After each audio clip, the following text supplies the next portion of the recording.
السلام علیکم، میں ہوں ثاقب محمود اور آپ دیکھ رہے ہیں اپنا یوٹیوب چینل پوسٹ پیڈیا۔ توکل کیا ہے؟ کچھ دن پہلے میں نے سورۃ نساء کی 102 نمبر آیت کا ترجمہ پڑھا تو میرے ذہن میں کچھ سوال پیدا ہوئے جن کا پھر میں نے جواب تلاش کیا اور میں نے سوچا آپ دوستوں کے ساتھ بھی وہ سوال اور جواب شیئر کیے جائیں۔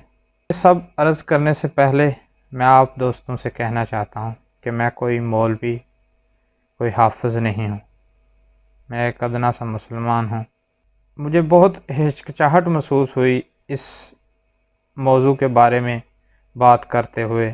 پھر میں نے سوچا کہ صرف مولویوں یا حافظوں پر تو یہ فرض نہیں کہ وہی یہ پڑھیں اور وہی ہمیں یہ سمجھائیں، ہم بھی تو یہ علم حاصل کر سکتے ہیں، اور اسلام میں ایسی کوئی شرط نہیں۔ اسلام میں تمام مسلمانوں پر فرض ہے کہ یہ علم حاصل کرنا۔ تو سب سے پہلے میں اس کا ترجمہ پڑھتا ہوں آیت کا۔ اے نبی صلی اللہ علیہ وآلہ وسلم، جب تم مسلمانوں کے درمیان ہو اور حالت جنگ میں انہیں نماز پڑھانے کھڑے ہو تو چاہیے کہ ان میں سے ایک گروہ تمہارے ساتھ کھڑا ہو اور اسلحہ لیے رہے، پھر جب وہ سجدہ کر لیں تو پیچھے چلا جائے، اور دوسرا گروہ جس نے ابھی نماز نہیں پڑھی ہے آ کر تمہارے ساتھ پڑھے اور وہ بھی چوکنا رہے اور اپنا اسلحہ لیے رہے، کیونکہ کفار اس طاق میں ہیں کہ تم اپنے ہتھیاروں اور اپنے سامان کی طرف سے ذرا غافل ہو تو وہ تم پر یکبارگی ٹوٹ پڑیں۔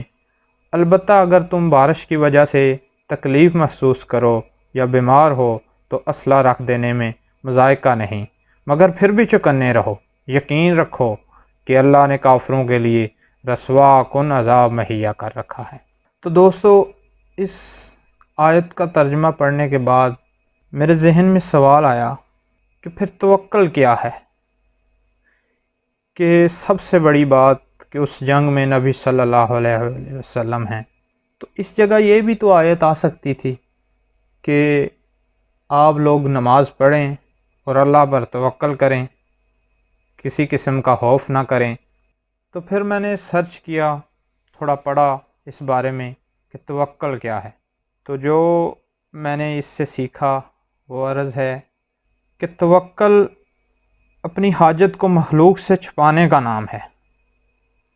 یعنی کہ اگر آپ جنگ کر رہے ہیں یا اگر آپ کے دشمن ہیں تو اس کی جنگ کی تیاری کرنا، اس کے جو بھی اسباب ہوں وہ تیار کرنا، اور اس کے بعد نکلنے والا نتیجے کو اللہ پر چھوڑ دینا، اور جو بھی نتیجہ نکلے اس کو اپنے دل و جان سے ماننا۔ اگر آپ پیپر کی تیاری کر رہے ہیں تو پورا سال، کسی امتحان کی اگر آپ تیاری کر رہے ہیں تو پورا سال اپنے دل و جان سے محنت کرنا، اور اس کے بعد پیپر دینا، اور اس کے بعد نکلنے والے نتیجے کو دل و جان سے ماننا کہ جو بھی اللہ نے کیا ہے ٹھیک کیا ہے، اور دل و جان سے قبول کرنا، یہ توکل ہے۔ اگر آپ کوئی کاروبار چلا رہے ہیں تو اس کو پوری ایمانداری سے چلانا، پوری محنت سے چلانا، اور اس کے بعد جو بھی نفع ہو نقصان ہو اس کو اپنے دل سے قبول کرنا کہ جو بھی اللہ نے دیا ہے الحمدللہ کہنا، یہ توکل ہے۔ تو اس آیت سے میں نے یہ سیکھا ہے کہ توکل کس کو کہتے ہیں۔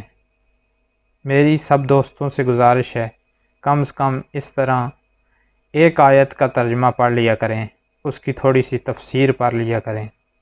قرآن میں الحمدللہ سب کچھ ہے، در در بھٹکنے کی ضرورت ہی نہیں پڑتی اگر آپ قرآن کا ترجمہ پڑھ لیں۔ اور آخر میں میری گزارش ہے کہ کوئی بھی صاحب علم جو اس کو سنے وہ محسوس کرے کہ میں نے کسی جگہ کوئی غلطی کی ہے تو پلیز مجھے کمنٹ میں بتائے کہ میں نے کہاں غلطی کی ہے۔ اللہ آپ کا حامی و ناصر ہو۔ السلام علیکم۔